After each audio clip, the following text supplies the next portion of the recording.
Okay, the meeting will come to order. Please take roll.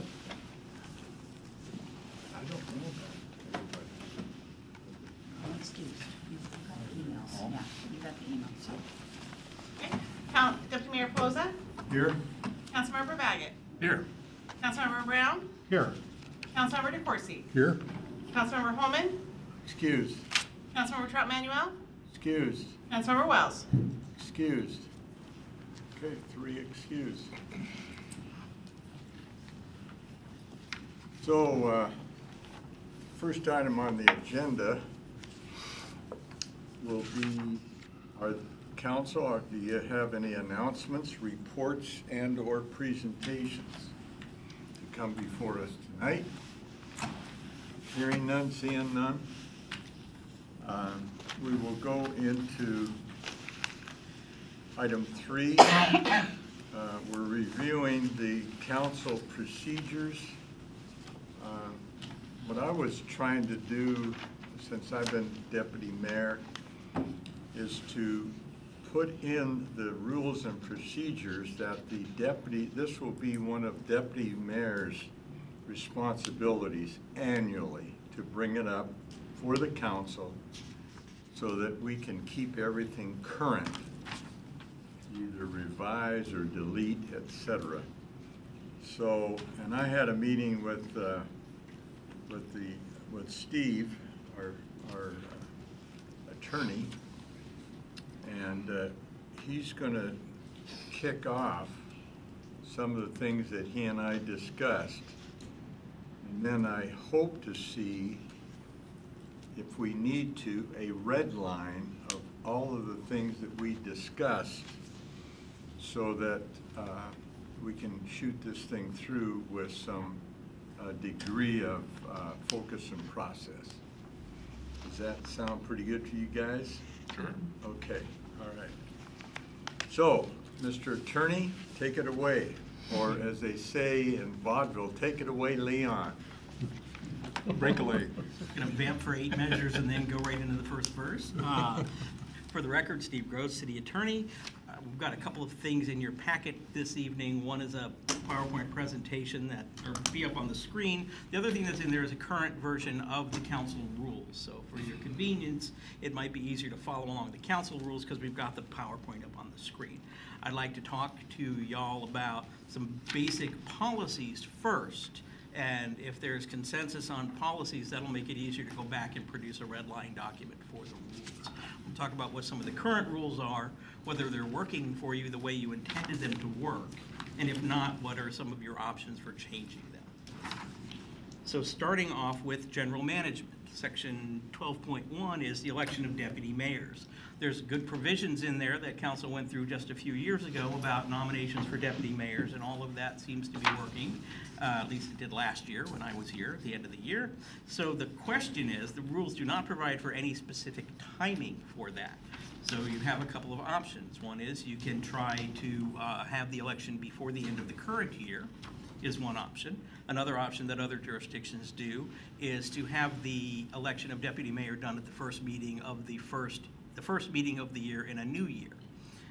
And there are pros and cons to both of those. The advantage of waiting until the subsequent year is, in a year where you have turnover on the council, the new council has an opportunity to vote on the deputy mayor. The advantage of doing it the year before is that it's all set up and ready to go in case there's something, a study session or something that needs to happen early on in the year before the election. There's no right or wrong answer to that. So this is one of those where we're looking for all of you to nod your heads or tell me what you would like to see. Any comments, you guys, before or after? Claude? Yeah, I think we should do it before, in a sense where, as you mentioned, Steve, being ready to go at the get-go. I mean, it's not always something comes up right after the first of the year, but it may. And I think also it provides a good transition from the current deputy mayor into the new deputy mayor for that last couple weeks of the year, of being able to kind of meet and gather and transition into the role. So I would be, my preference would be that we do it during the current year. So what do you guys think, Larry? My question about that would be the impact on in election years, where you have new council members, and I think you're gonna have a huge turnover this year, no matter what, for next year. So I guess I question whether we'd want to do that in an election year because of the potential for disenfranchising new council members in that decision-making. Well, the only comment I would make would be relative to, you got new people like this year, you're gonna have new people, 3 new people, maybe 4, who knows, coming in, and they're not gonna know anything about the people. So it would be an election based upon whatever they do know. And I think it might be better to do it before the end of the year. Yeah, Like in December. I'm swayed that way as myself. That way everything is set up, you get to go, and you have experienced council members that have made the direction. And so what's the consensus would be? Do it before the end of the year? That would be my suggestion. Yeah. I would too. So, I don't think How about you if I have bring back some- consensus, though. Hmm? I don't think you have consensus. You've got 3. That would not be my idea. I believe that, I've got 3. That's not consensus of the council. 4 is consensus of the council. Oh, 4? Mhm. So why don't we put that one in the parking lot, bring it back for a future discussion? The next issue is seating arrangements. Under the current rules, we have a process in your rules for, and this is Rule 2.1, where for full council, for regular business meetings, council appoints a committee of 3 members. The committee comes back with recommendations for seating, and then the council votes to approve, disapprove, or send it back for more work. There's no process for the study sessions. So, does council want to have a process for study sessions, for coming up with seating arrangements? And if so, do you want to do it the same way as council does it? Option 2 is you could designate a seating arrangement for both meetings that's based on seniority in the council. Other jurisdictions have the presiding officer sitting in the center, deputy mayor or next senior council member, if it's a study session, sitting to the right or left, one side of them, and then they alternate from the center of the dais by seniority. I've seen it done that way. I've seen one body where the mayor actually sits at one end under the theory that they want to see everybody at once without having to turn their heads. So there's no right or wrong. There's no state law on that. It's just how council would like to do it.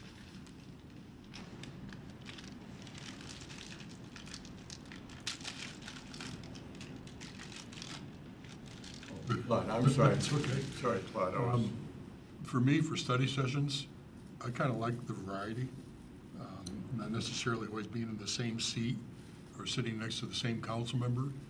And I think it gives us an opportunity to just kind of mix things up a little bit, you might say. But I definitely like, the different seating arrangements at times and random seating arrangements. I don't see any reason, in my opinion, to have something so cast in stone of where we have to sit according to seniority at study sessions. I just don't see that as a priority for me. So under that theory, right now, I think Jason and Sean, by some magic that they've not described to me, put name tags out.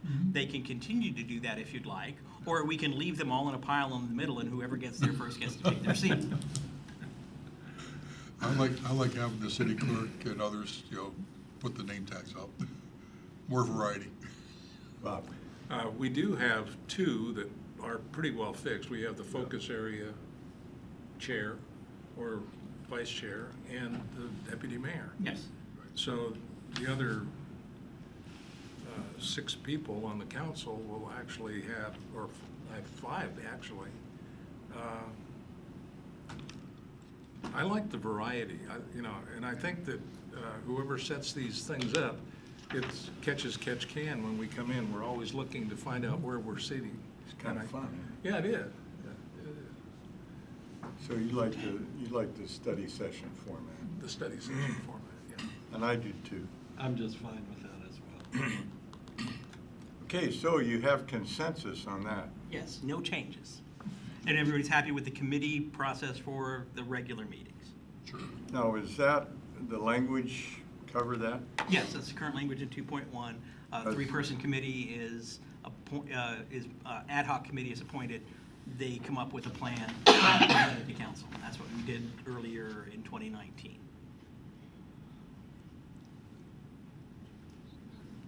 Okay, no change. The next thing on the next bullet point is public comment, and I don't remember what my thoughts were on that, but thinking about it now, there's two pieces of that.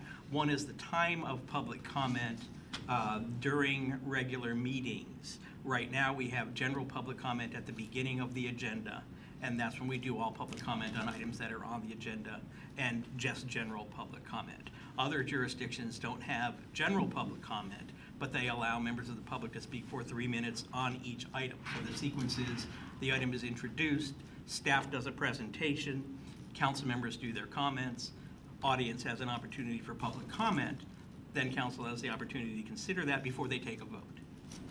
That's one option to get more immediate feedback during each agenda item. So do you want to make a change, and if so, would you like to change it to something else, and we could talk about some options? Are you comfortable with it? All comments at the beginning of the meeting. Larry? It seems to me that the comments at the beginning of the meeting, I haven't seen it hinder citizens from having the opportunity to express their opinions. It's a known quantity. I think it's fine the way it is. I Yep. concur with that. Consensus? Okay, as is. Thank you. And currently, we don't take comment at study sessions. And I know sometimes there are folks in the audience that wish to speak, and I haven't really seen I haven't seen it be a problem yet. Remember that you can suspend rules if you need to allow for comment during a study session, but if you do that, you should sort of instate the same thing that we have at council. It's got to be on the agenda item, limited to 3 minutes, and go from there. So we'll just move from there. No change on public comment. Next item, bullet item, is who the chair is when the deputy mayor and mayor are absent. So that's Rule 4.1 in your council rules. And for council meetings, if the mayor is absent, then the deputy mayor is the chair. If the deputy mayor is not here, then it goes to the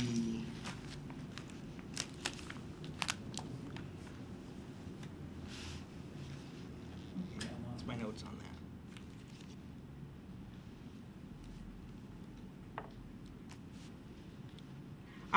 There is no provision for if the mayor and the deputy mayor are present. So the question is, do you want to default to the senior, longest continuously serving council member is one option. The other option is you just ask the body, whoever is present, to elect a presiding officer for that session. Does anybody have a preference? Todd? My preference would be to default to the senior most council member. I just don't think, elections as we go through a process, in my opinion, it's necessary to do that. Let's just kind of keep a protocol, and if the mayor and deputy mayor are not here, then the next senior most council member sits in the seat.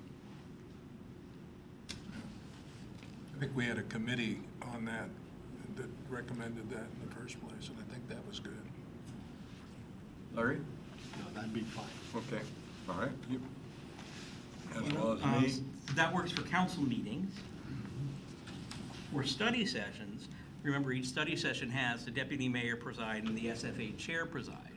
So for study sessions, do you just want to have the SFA chair preside over the whole meeting if the deputy mayor is not here? We've done that in the past. That makes sense. That would make sense. Okay, we have consensus on that. Thank you. Steve, I'm so sorry. If they're both absent? If they're both absent, then senior council member? Well, you have a vice chair. vice chair So to take the we've role. had times when the chair and the vice chair are both absent. So Thank you. But not the deputy mayor as well. Could be. At times- Typically not all three of them at the same time, but you should probably make some type of arrangement for that. It So- should probably be consistent with what we do concerning the seniority. I'd say seniority. So if the deputy mayor is absent, the SFA chair will take over. If both of them are absent, then the senior council member presides over the general session, the vice chair of the committee presides over the SFA session. No, the No. SFA vice chair. SFA vice chair presides over the whole meeting, Right. Got it.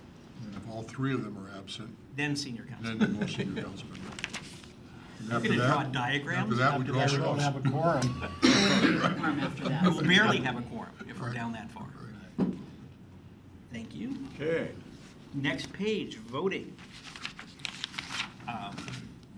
It's Rule 9.1, talks about voting, and our current council rule says that if a council member that doesn't disqualify themselves for a conflict of interest or other appearance of fairness just doesn't vote, silence is construed to be a vote on the prevailing side. It's not actually best practice and consistent with Robert's Rules of Order. There's no reason you can't do that. The theory is that all actions of the council should be positive actions, and you don't assume somebody is agreeing with something unless there's a positive action. That's when we talk about making motions, we ask you to not make a motion that says, I move to deny this action. Because if a motion to deny fails, you don't want it to automatically pass or be approved. You want approvals to be positive. So my suggestion in this particular case is that the best practice is a silence is a no vote. So you never have council approving something that you didn't have a quorum of the council actually affirmatively approving. That makes sense. It's either you do verbal or you do by hand. Right, it doesn't matter how you take the vote, but sometimes, and I don't know that it happens very often that we can't tell who voted. That's right. But if that were to happen, that's a provision in our rules. So if we had that, then we could, if it doesn't show up on the voting tick, then the presiding officer is going to ask, we don't have a vote for council member X, what is your vote? And if they still don't say anything, then that should be construed a no, would be consistent with Robert's Rules of Order and other jurisdictions that I've seen. So just to clarify then, so the mayor presiding over the meeting would ask the council member, if there is a silence, they ask the council member for a vote. Yes, Council member still doesn't answer, then the mayor will state the vote is no. yes. Okay. Well, you just follow Robert's rules of. Yeah. Yeah, and what would be the effect of an abstention? In this case, an abstention would be a no vote. Okay. Just say no then. So, Steve, where is that noted? That's in voting, that's section 9.1, which is page 15 of your printed rules.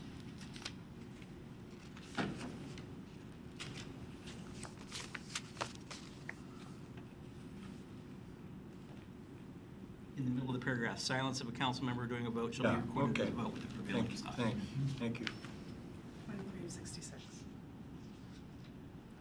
Page 23 of 66. Ah, in the packet, thank you. Thank you. Next bullet item is a study session. One of the things I noticed when I got here was that I was confused by the rule on the bottom of page 15 of the packet that talks about looking for consensus to add something to a council meeting, to the matrix.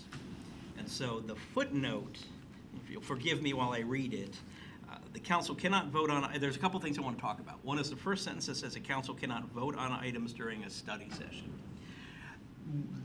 Under your rules, that's true, but there's no reason under state law. I think it would be more precise to say the council will not take final action on items during a study session. But whenever you take action, you do so collectively as a body. So there's no reason not to take administrative actions, to request the mayor to provide more information, to ask staff or direct the mayor and staff to prepare a resolution for further consideration. You're not taking final action, but you're still providing consensus. So I would suggest that you allow for voting on non-substantive matters, administrative procedures, adding items to the agenda, asking the mayor's staff to provide more information. Sounds right. Yeah. And then the way to do that, my suggestion is going to be allow a vote, because the language in the consensus section says the deputy mayor chair will look for consensus defined as a collective position of the council where a majority of the members can support or live with the item or proposed discussion. And then consensus is gauged by the presiding officer. Since I've been here, I've asked to see heads nodding and looking for at least 4 of them. But like we just talked about, my advice is always, and I think consistent with Robert's, is that when council wants to do something, it does so affirmatively. And so can live with, I don't think that I would recommend as an affirmative indication of what the council's wishes are.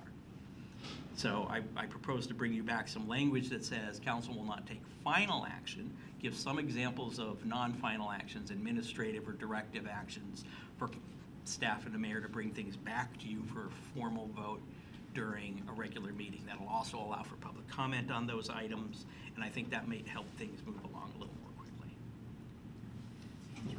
But Deputy Mayor? Question on the proceedings on that, the process. So say we have a situation where we want to add something to the matrix. So the deputy mayor would normally just ask for the head nodding or consensus. So in this case, the deputy mayor would say, we're going to add this item to the matrix. All in favor? I mean, we're not making motions, right? We're just saying yes or no. Could be. One of my favorites from Lieutenant Governor Brad Owen, when he was presiding over the Senate, he'd go through first, second, and third reading in about a second and a half and say, hearing no objection, so ordered. So the deputy mayor can do, so as the council remembers, you can have a formal vote. You can also indicate assent by an informal consensus. Sean and I just need to see that there's actual affirmatively at least 4 of you wanting to do a thing. Show of hands, all in favor say aye, any objections say no. Does anybody object? Then it'll be on the burden for somebody to object. I think the mayor had, the mayor. Oh, Mayor, I'm sorry. Thank you. Thanks. Thank you. My question is not on that, but under section 9.4, votes by the mayor. Except where prohibited by law, the mayor as presiding official shall be allowed to vote to break a tie vote. I think there are only certain situations where the mayor is allowed to vote at all.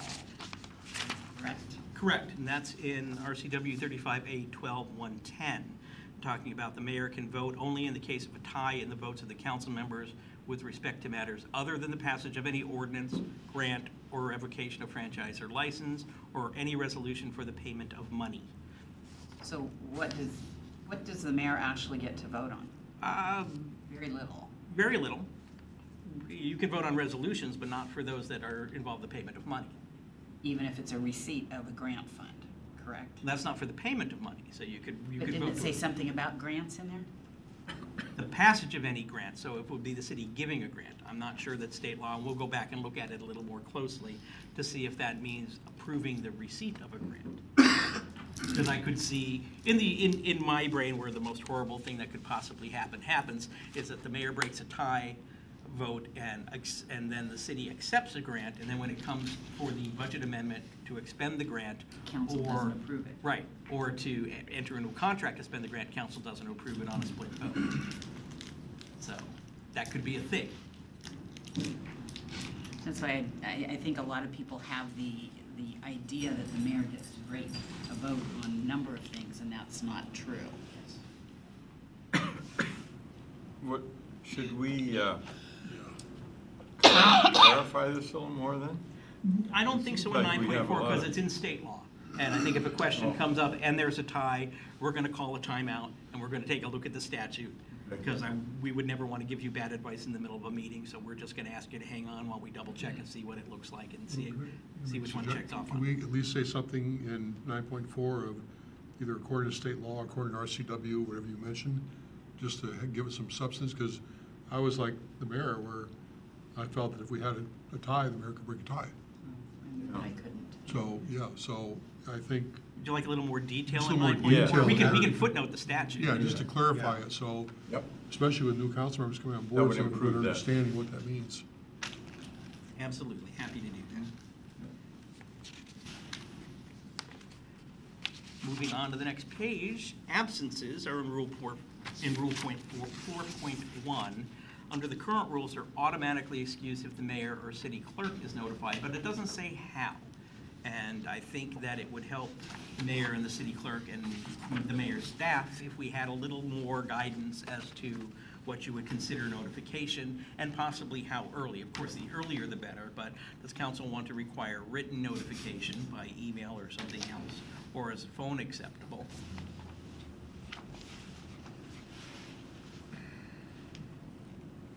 Clyde? Oh, Mayor. Let me just, if I might add some context to this. So if it's the day of the meeting, no problem with a phone call as long as that phone call has been received. But someone walking down the hallway saying, I'm gonna be gone 2 weeks from Monday is not the acceptable way of notice, right? Because if it's me and I've got, typically, I'm not gonna remember it past the hallway, right? Because you fix that, you finish that conversation and you move on to something else. Similar with anyone in our office, unless it's in writing, it may not be remembered. And that's not to say anything about anyone's memory or what they are intending to do, but it gets busy. So the day of, I think phone calls work just fine. Emails are always going to work, but if it's for a vacation or something in advance, it's really preferable that it's in email form so that we have that. We can go back if we go, I don't know where he is tonight. Oh, that's right, I forgot that email. So then it's on us and not on you when you have done your part. Clyde? The other thing I like is what's been done most recently with some absences where it's actually showing on the calendar. That gives us all a great heads up of who may not be here. And all we do is open up our calendars and it's right there, so no question. And I would agree, I think having the same day notification by phone is okay, but everything else definitely should be by email or in writing. But I definitely like it on the calendar. One other suggestion is, would you like to add something in the rules that asks, especially for emails, that the deputy mayor be CC'd on that email? Yeah, that's proper. Makes sense. One other possible option for you, if you want, is that right now it sets up, if there's previous notification, council member is automatically excused. In other jurisdictions, the council reserves the right to itself to excuse one of its members. And so even if the council or the mayor or the clerk is notified in advance, there's still a motion by council to excuse that absence. And so that would be a change that we don't currently do, but that gives the council a little more control over whether or not it wants to excuse an absence or not. So if nobody wants to make any change, we'll move on. I just wanted to tell you other councils do it a different way. I would say we don't need to go that far with it, my opinion. So, yeah, I think the notifications to the mayor, deputy mayor, I mean, to me, that's good enough. Thank you. Some things in the conduct of meetings that the rules are not 100% clear on, or some possible changes that staff is talking about. And one is in the agenda format. Currently, we provide fairly complete packages to council. We provide copies of contracts, copies of franchises, copies of grant agreements. 90% of those documents are boilerplate, and they're the same for every contract or every grant agreement or every franchise that we provide. So in the interest of staff time, paper resources, bytes in the hard drives on the network server, the question is, because council is going to get the budget impact, we're going to ask you to approve X dollars to X person for X things. Do you want to see the details of every contract? Other places I worked have not. I got out to Port Townsend and was shocked at the first contract, first agenda that I saw that was this thick and it had 4 contracts on it. And the council there said, we're the board of directors. We appropriate funds for you to administratively spend. And so they're not gonna wordsmith my boilerplate. Well, previously, when we had the 4 committees, Yeah. we saw contracts, franchises. We did see all that.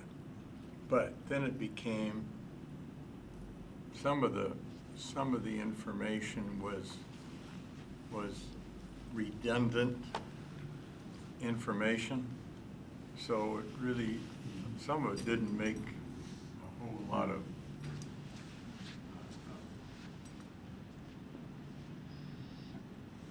improvement to the committee meeting. I would say it's interesting because you have at least 3 council members up here that spent part of their careers delving into contracts daily. And I don't know about you guys, but I got tired of it after a while. I would say that unless there's something different or a change or added to or taken away from, we don't necessarily need to see all that paperwork. But if there is a change or a modification to that particular contract, we should have that information to know that there's been something different than the boilerplate. Would you be comfortable having staff explain those things in the agenda bill? If they're not anything overly significant, I would say yes.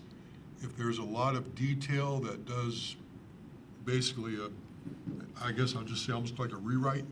If it goes to an extreme like that, then we need to see it. If it's just administrative changes or little, words here and there or slight modifications, no problem. But anything that becomes more detailed and significant, we should see that. That's not going to require a change to the council rules. The council rules don't actually say anything about that. But if y'all agreed to let us try it for a while, then I think we'll give it a shot for a few agenda packets and see if everybody is comfortable with the level of detail that's in there with the agenda bills. Okay, guys? Okay. On that? Okay. We'll do a pilot project.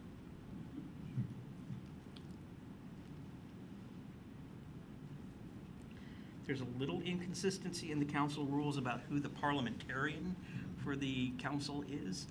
In one section, it says the city attorney is the parliamentarian. In another section, it says the mayor shall rule on all questions of order. Generally speaking, Robert's Rules of Order says that the presiding officer is always, the parliamentarian always rules on motions of order. And in other codes that I've looked at and other rules of procedure, the way it's placed is that the city attorney advises on parliamentary procedure, the chair rules, and then of course the body can overrule the chair in many cases, as according to Robert's Rules of Order. So I'd kind of like to clean that up a little bit. I know you don't believe me when I say this, but I really don't like telling y'all what to do. See? Do we have consensus on that? I don't know. Where does he park his car? I move it every day. So is there consensus on that? You just Yeah, tweak the yeah. rules, city Everybody attorney will guys? advise, presiding officer will make Everybody rules. agree? Okay. I was asking if there was consensus on him not liking to Yeah, tell I us know, what I to know. do. But actually, I think he might not tell us what to do, but picked up maybe on where that. to go. Yeah, well, there you go. Not on camera. Depends on where you put the nameplates. One other thing that we do here that no other city that I've talked to does is have the city attorney read the title of legislation when it comes up on the agenda. In other jurisdictions, it happens a couple of different ways. Either the presiding officer calling up the next agenda will read it, or the presiding officer will ask the clerk to read it. I'm not looking at Sean because he doesn't want to do it. In other jurisdictions, the council member in making the motion reads the title of legislation, but it's almost never the city attorney. So my suggestion is that y'all figure out somebody else. However you want to do it. Port Townsend was actually very comfortable where a council member would go, I move for the adoption of resolution blah, blah, blah, a resolution of the city of Port Townsend doing A, B, C, and D. But what's wrong with the current process? Mostly that I just prefer not to be on camera any more than absolutely necessary. Well, that's too bad. But I serve at your pleasure, of course. I think it flows rather nicely if the city attorney does it myself. I mean, the mayor, yeah. So until we get to resolutions and ordinances, I typically read them until we get to ordinances and resolutions, and then I turn it over to the city attorney, but there's no problem if you want the presiding officer to read it, or however you want to do it. Nobody could tell me why we did it or when we started. We've cleaned it up somewhat, but one of the issues we've had is when the mayor asks for a council member to make a motion, she has to kind of look around the dais back and forth until somebody raises their hand. Where we basically said that in most cases, the person who is the chair of that special focus area and has that particular item under their special focus area would make that motion. So I would say that the council member making that motion would just read it. You know, the mayor would ask for the motion, and, you know, I move for resolution X, Y, and Z, and for, like you said, for this particular item, and then we go forward from there. I think it also may clarify where you don't have to go back and restate what you've said before, because a lot of times you read it and we just go back and say, you know, we could just say, as the city attorney just mentioned, but we typically say the same thing you say and just add a little bit more to it. But I would say we just kind of clean that up and just kind of narrow it down in the process and have the council member read it, and if they need more explanation, we can do more explanation on the motion, on the resolution or ordinance. Well, I personally like the way it is, but what do you guys, if we have consensus, then, no, you can't No, have. you can't with two different. We gotta Put it in the parking put it lot. on the parking lot. I just asked Mayor. a question. I just want to understand, so you're right now, there are numerous times when I go, is there a motion? Anybody? No. So that would still happen, right? I mean, no matter how we do this, that could happen. So it would be, let's say, I would say resolution number 574, is there a motion? Is that how that would work? Yes. Okay, and then whomever decides that they want to make the motion would then read it. I just wanted to be clear on No, how that was I going agree, to- and, you know, if the special focus area chair is, you know, gonna do that, they need to speak up. If not, then other council members, like always, can jump in and make the motion. Or a particular council member may have a particular, you know, There's a reason passion or for, a passion for doing that particular one, which can be kind of decided beforehand without us talking about it. Since I've been deputy mayor, I've been pushing real hard. I've been pushing real hard to have the focus group chair make that motion if it's in his or her area. And that seems to be working pretty good. And last year, when I was deputy mayor, I tried to get that same thing.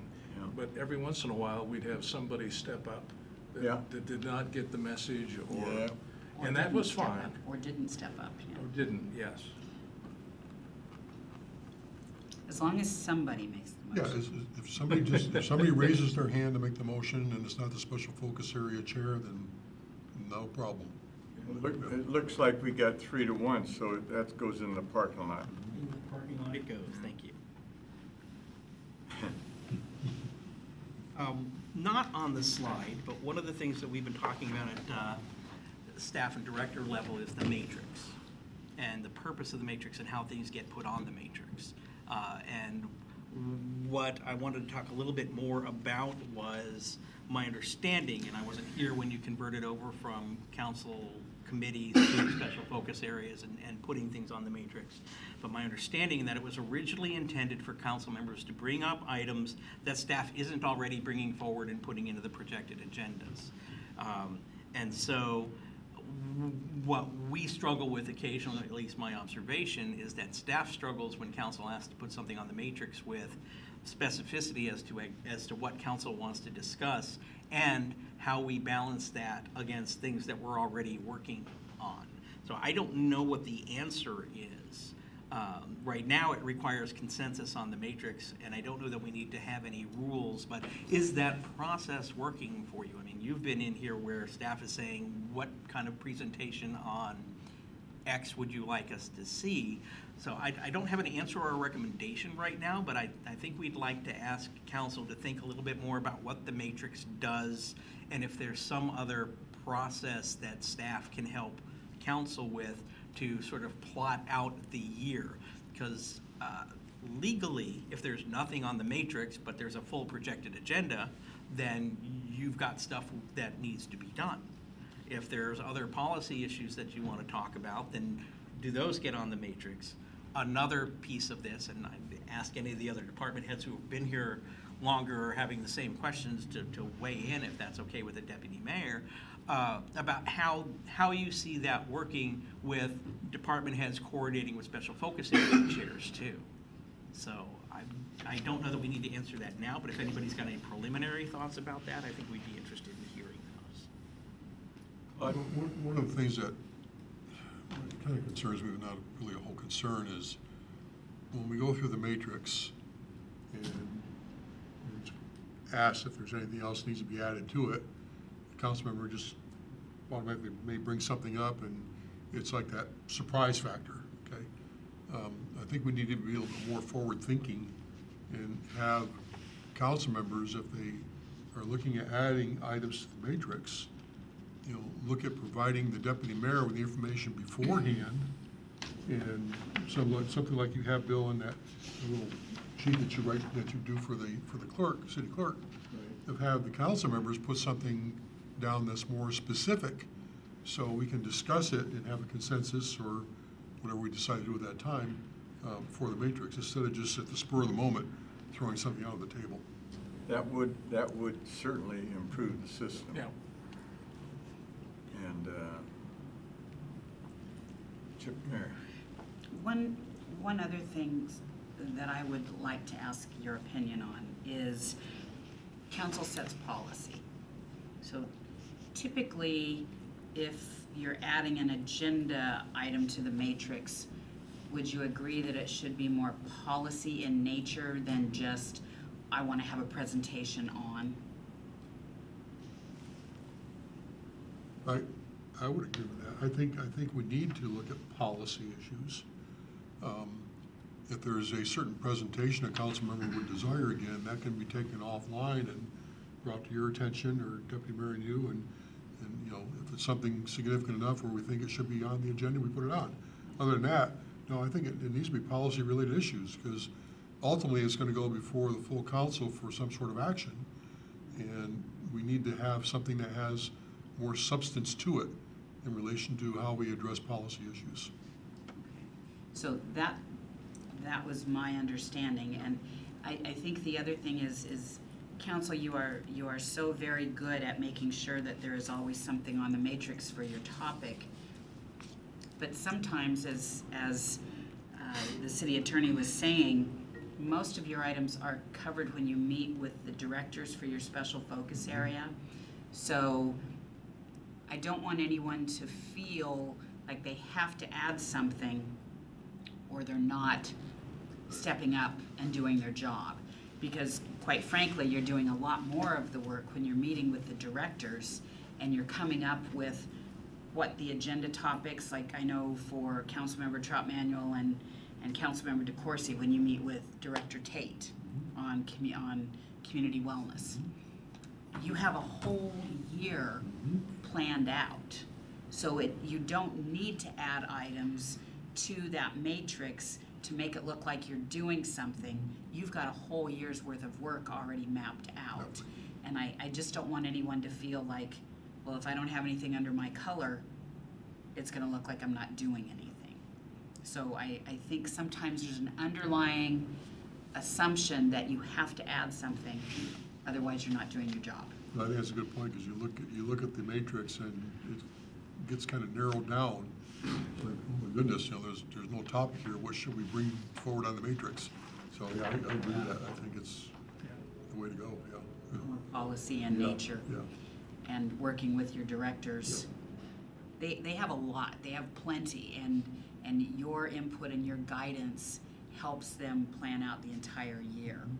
And so that's where your work goes. Just because it doesn't show on camera sometimes, I don't want you to feel like you have to say something, when in fact you've already been doing a lot of work.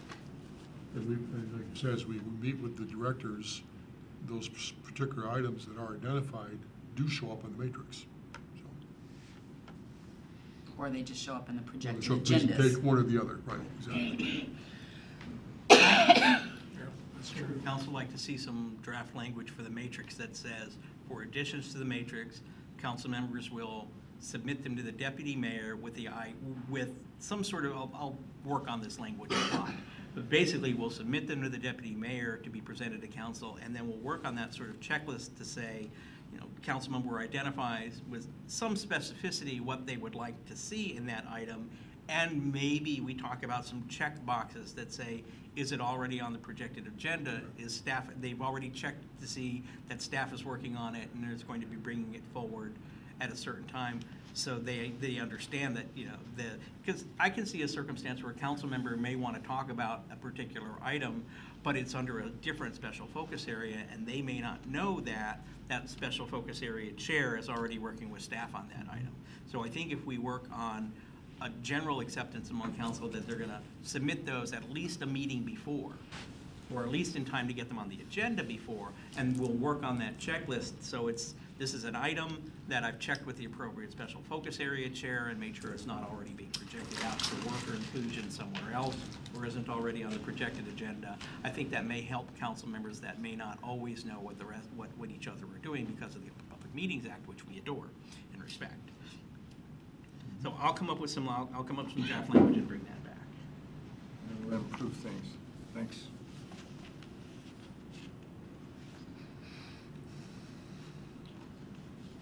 Next page, we are talking about conduct of council members and conduct of the public during the meetings.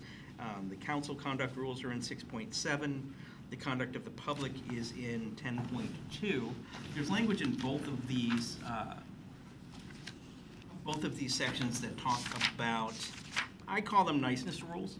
6.7. And for council, Did you say 6.7? I said for council members, but I may be wrong. 6.7, at least in the attachment.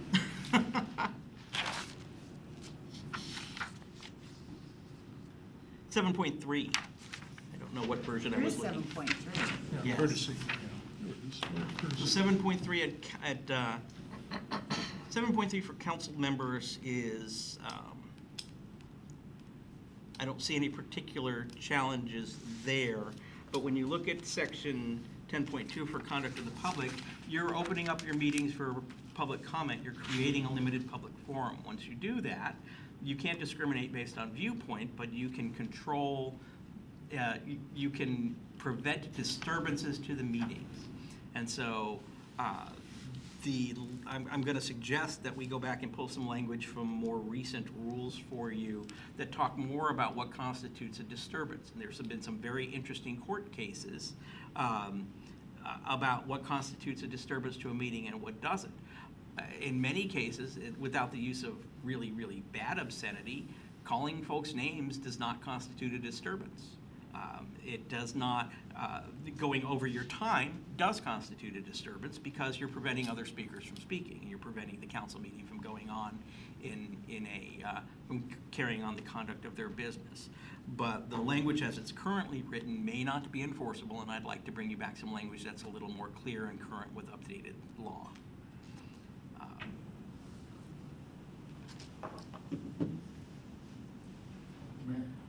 So just to clarify, because there are certain individuals who I'm sure anyone on a regional board has experienced that speaks during public comment. That person usually starts out with a spewing of hate-filled names, including Nazi, mafia, Social Democratic Mafia. Social Democratic Mafia, Dirty Double Fuhrer, all of those types of names. Now, at Puget Sound Regional Council and at Sound Transit, they have both, by general counsel, been told you can gavel that person down if they are name calling. You're saying name calling is not In certain a circumstances, disturbance. it's a shifting target depending on the circuit of federal court you're in about what constitutes free speech and what doesn't constitute free speech. Our Rule 10.2, as currently written, says personal, impertinent, or slanderous remarks. And that's a little less specific than I would like. So I'll be pulling from Puget Sound Regional Council and our other local jurisdictions to be a little bit more clear. Court case that popped up just a few years ago, somebody sitting in the back of the audience gave a Nazi salute, and the presiding officer ordered them physically removed from the building. That cost that jurisdiction a lot of money because there was no evidence that it actually disturbed the meeting, didn't keep them from conducting business, didn't keep them from moving the agenda on. So I'll bring you back some more specific language that will help whoever's presiding not control, but make clear to the public what's acceptable and what's not acceptable during a meeting.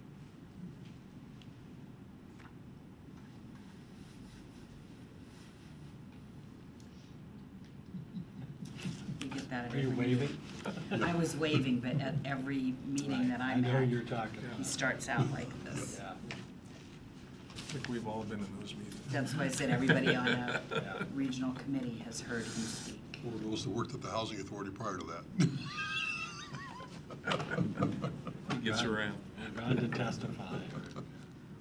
Okay, as Deputy Mayor Pelosi brought up at the beginning of the meeting, there's nothing in the current rules that talk about when to review them. So it happens when somebody says, hey, we should review the rules. The Deputy Mayor's suggestion would be that we add a line in there that says rules will be reviewed, at least Deputy Mayor will coordinate the review of the council rules annually, or as required, Well, at least annually, yeah, at least annually. as required doesn't cut it for me. Right. Well, you may want to review it more than annually. You may decide that something we do in January isn't actually working, you want to review it Well, in but August. I think annually covers it, and then, of course, common sense, if there's a huge change, then we bring it back. At least annually. At least annual? Annually, yeah.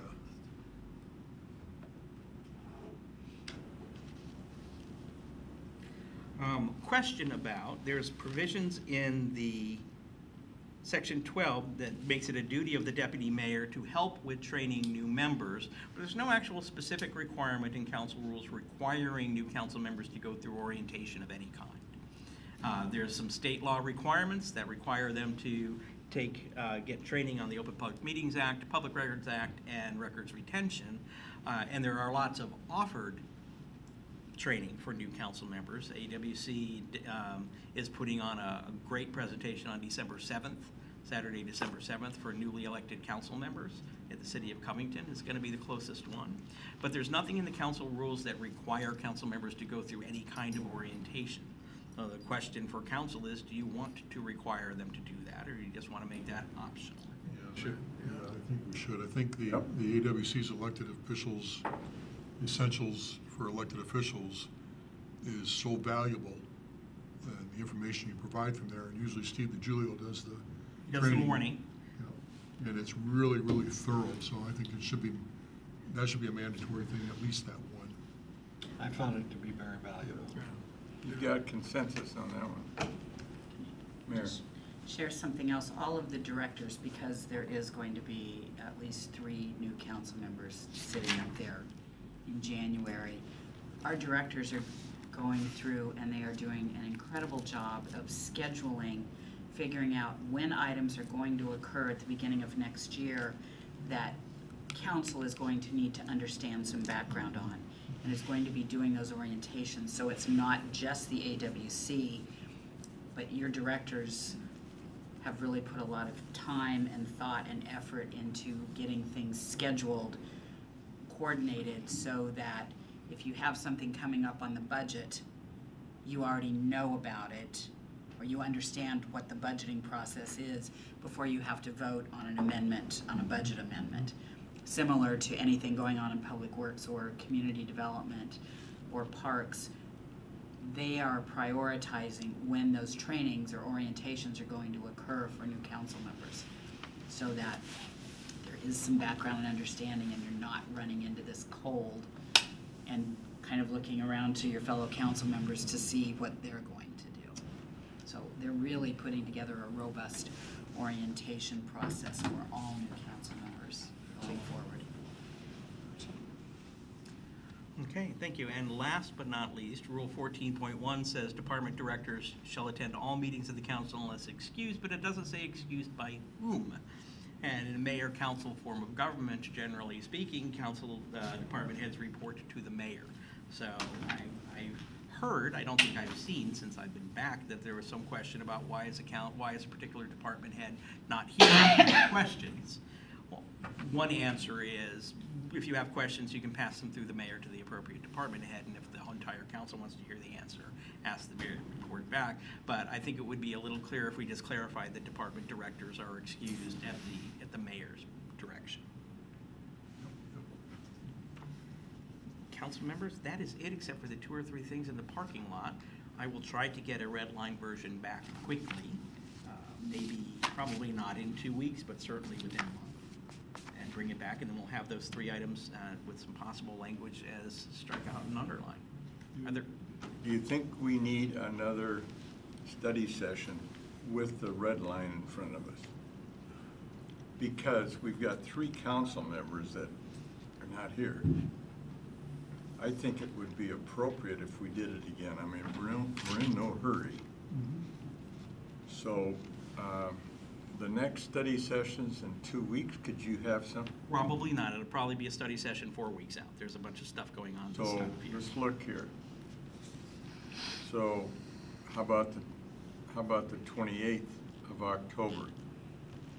We'll need to look at the projected agenda, but I'll take a hard look at that. I think we can get through it. We'll work towards that, and at Okay. next week's directors meeting, we might have a little bit better idea of everything else. Remember, it's a balancing of all of Okay. the other priorities that are taking place. Okay. That go along with you guys? Sure. All right. We'll shoot for, the mayor will shoot for October 28th. Thank you. Thank you, Steve. Appreciate it.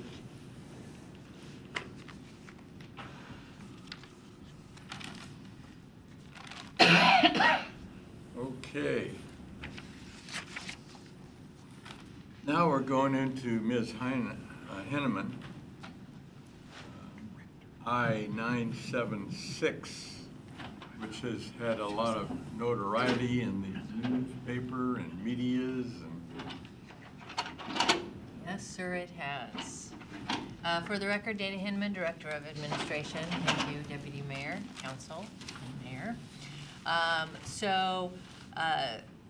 What we simply want to ask of you is whether or not this council has an interest in passing a resolution that is within your purview to either support or oppose Initiative 976. A little bit of background on 976 has been provided in your packet for you. The materials before you come from the Association of Washington Cities. Some of you sit on some regional committees where you likely have seen this information presented as well. Sound Cities Association Public Issues Committee has had, I think, several presentations on it. The South County Transportation Board, or Skate Board as it's affectionately known, has presented on this. The Association of Washington Cities, as I said, has offered some guidance on their website and some background on I-976, which is essentially the $30 car tab bill. It was presented in initiative form to the state legislature in 2019. The legislature, as is their choice, chose not to act on it, which means that it now goes to the voters this November.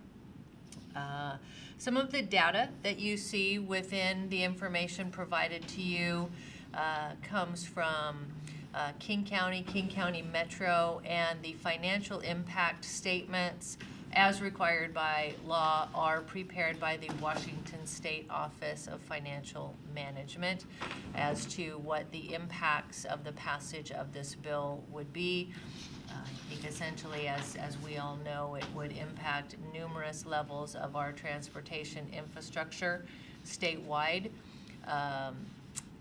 Locally, we know that it could be about $60 million of impact to local cities that have transportation benefit districts, as we do, that have utilized the car tab fee for their local road improvements, and from bus service to other mass transit services to ferries to the list goes on. It is a widespread impact, and so we would just need to know from this council if there is a desire to pass a resolution either supporting or opposing this initiative.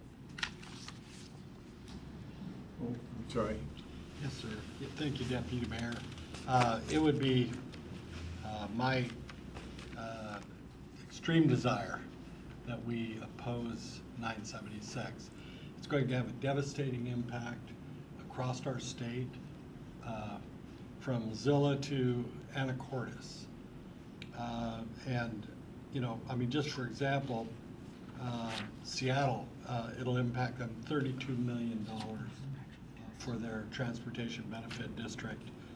But that's the biggest one. But every community that has a transportation benefit district that has utilized the car tab fees will be impacted. It'll eliminate transit in some communities completely. It is, you know, aside from the thousands of jobs that employ people building and maintaining and operating our transportation systems in the state, the economic development impact long-term is incalculable. But I assure you that when we're talking about citing business operations for companies, even citing the next airplane program at Boeing, this could impact those kinds of decisions. And this is just, I had the opportunity to sit in the Seattle Times editorial board meeting with Tim Eyman for an hour. It was a wonderful experience. But I would tell you that they asked me specifically why I was co-chairing the No on 976 as president of the State Labor Council, and I explained that the fact was that this is going to impact all these jobs. And you know, the reality is, for Mr. Eyman, this is his job. This is what he does for a living, is runs initiatives. But it's people like this council and this mayor that have to pick up the pieces afterwards and try to manage after the devastation is done. So I just would strongly recommend to my fellow council members that we take a very determined no on 976 position. Deputy Mayor? Yes. Just a reminder for council that under state law, because we're prohibited from using city resources to support or oppose a ballot measure, except when the council is acting as a body to do that, it would, and because we're required also by the same section of state law to give, if we propose either for or against, we have to give equal time for the public or somebody opposing whatever position the council is proposing to speak on that issue. So the sort of very limited question that we would like council to consider tonight is whether or not you want to direct staff to bring forward to a next business meeting a resolution supporting or opposing 976. And we can bring you one of each and you can debate both of them, or if there's consensus to bring back a proposed resolution on one position or the other. If you'll let us know that, we'll put that together and bring it back for a full debate where the public has an opportunity to speak as well. As opposed to speechifying during a study session. Well, we're going to have the conversation again at a regular meeting to comply with state law. Sounds good. Bob? I don't think anybody in this room would object to $30 car tab fees. But, and that's a big but, relative to all of the other consequences of this particular initiative. And I think that it takes a close, hard look by most people that would be voting on this thing to really understand all the ramifications, and especially those things that Councilmember Brown iterated. I think that you're going to have to pay for some of these facilities and these the maintenance of and the construction of a lot of these facilities, and I think that we need to protect our infrastructure, and I think that I would be opposed to this myself. Todd? Yeah, this initiative literally impacts every person in this state. Whether they vote for it, yea or nay, it's going to have a tremendous impact on our overall transportation and infrastructure system on that. But I would say in fairness to everybody, and I agree with Councilmember Brown in his statements related to the impact this has on jobs and other effects in the state as well. But I think perhaps in fairness, and other council members aren't here, just to have that that review, maybe we should have a resolution for and a resolution against that we can debate and allow the public comment to come into place, and we take a vote on that. I am against I-76, right? 976, but I think just to have it open and transparent, maybe we should do both. Okay. Okay. Any other comments, gentlemen? Do you have consensus on Ma- both? Do you need consensus on? Need some direction as to what you want us to bring back to you. Didn't hear what you said.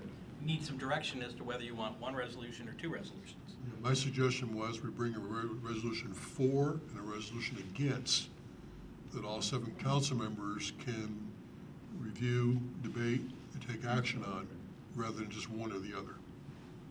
Probably, that's a good suggestion. I agree. Okay, you have consensus, both? Do you? Yeah, I think so. No? I have to say, I don't see the merit in bringing a resolution for both. I think I hear 4 people here say they are opposed to 976. And I could anticipate at least one other no vote on that, knowing fellow council member. I don't know, it just, I don't know that it advantages this council or this city, but, I don't know, I'm giving it some thought. Mayor? Might I just ask that if you either want, if the 4 of you have consensus on either bringing forward a no position, or you have consensus on bringing forward a yes position, the opportunity for the debate is still there. It sounds like all 4 of you are anti-I-976. If you don't have consensus tonight, we're probably not bringing anything forward. So might I recommend that, absent everyone wanting to bring both motions forward, we bring one forward and the debate is allowed on the council floor at our council meeting. And if there is then a desire to have a pro I-976, then that would come back to the next council meeting for voting. Would that be fair? That's it. That's fair. Okay. Thank you. Okay, you got your direction? Got it. Okay. That's all I have. Any further, council? Okay, thank you. Thank you. All right. Now we go into, are there any other discussion items that the council would like to bring up at this time? Hearing none. About new business? Hearing none. We'll go to the matrix. And it looks like the matrix is, as we discussed 2 weeks ago. Actually, last week. Actually, last week. This is the fifth Monday. Oh, that's right, it was last week, fifth Monday. Time flies. Time flies. So, the only thing that changed was item 8 and item 7, and, no wait, item 6, 7, and 8. Either the topic substance or dates. Does council have any other changes they'd like to make based on last Monday?